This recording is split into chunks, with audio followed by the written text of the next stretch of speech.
यह त्रैमासिक परीक्षा 2025 कक्षा 10वीं का हिंदी का पेपर।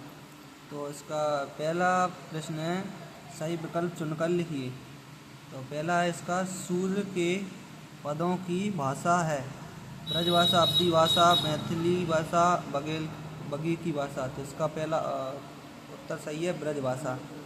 दूसरा है, शिव धनुष के टूटने पर क्रोधित हो उठे। तो कौन उठे थे? परशुराम क्रोधित हो उठे थे। तीसरा है, रसात्मकम वाक्यम काव्यम, परिभाषा किस आचार्य की है?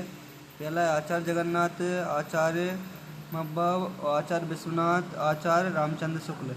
तो इसका उत्तर है सा वाला, आचार्य विश्वनाथ।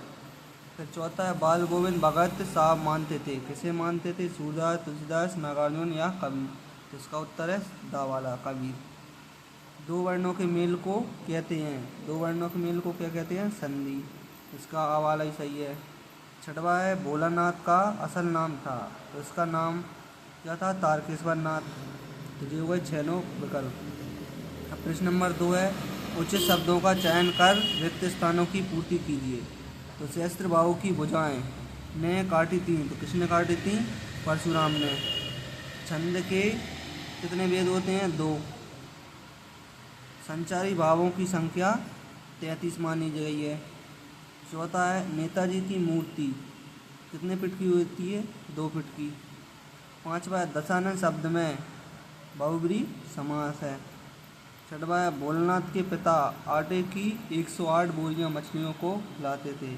ये होगा इसका दूसरा प्रश्न भी हल। अब प्रश्न नंबर 3 है, निम्नलिखित कथनों के समक्ष सत्यासत्य लिखिए। तो पहला है, रामचरितमानस महाकाव्य सत्य है, रस के 9 अंग हैं, असत्य है, रस के 10 अंग होते हैं। कैप्टन चश्मे वाला आजाद हिंद फौज का सिपाही था। तो असत्य है ये। फिर लोकोक्ति एक स्वतंत्र वाक्य होता है, लोकोक्ति एक स्वतंत्र वाक्य होता है, सत्य है। सांप निकलने पर डरकर भागे भोलानाथ मैया के आंचल में छिपे, ये भी सत्य है। बाल गोविंद भगत गाते समय मंजीरा बजाते थे, ये असत्य है, वो बजाते थे खंजीरा। प्रश्न नंबर 4 है, इसकी जोड़ियां मिलाने हैं। तो परशुराम के गुरु शिव जी थे। रामचरितमानस महाकाव्य है। बाल गोविंद भगत रामवृक्ष बैनपुरी की रचना है। गद्य की बोध विधा कौन सी है? रिपोर्ताज। गद्य की एक अंक की विधा एकांकी है। बबूत का टीका भोलानाथ। ये हो गया इसका भी आंसर। अब है प्रश्न नंबर 5, रस के अंगों के नाम लिखना है। तो रस के अंग होते हैं 4, संचारी भाव, विभाव और अनुभाव और संचारी भाव। सीता स्वयंवर में राम लक्ष्मण किसके साथ गए थे? अपने गुरु विश्वामित्र के। तीसरा है, उपन्यास सम्राट किसे कहा जाता है? उपन्यास सम्राट मुंशी प्रेमचंद को कहा जाता है।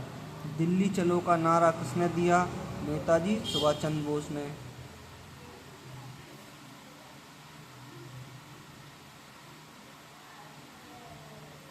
संधि के प्रकार लिखिए। संधि के 3 प्रकार होते हैं, स्वर संधि, व्यंजन संधि और विसर्ग संधि।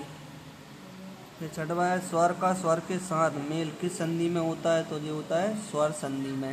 ये हो गए पूरे प्रश्न नंबर 5 तक उत्तर। ऐसी और वीडियो देखने के लिए चैनल को सब्सक्राइब जरूर करें। Thank you.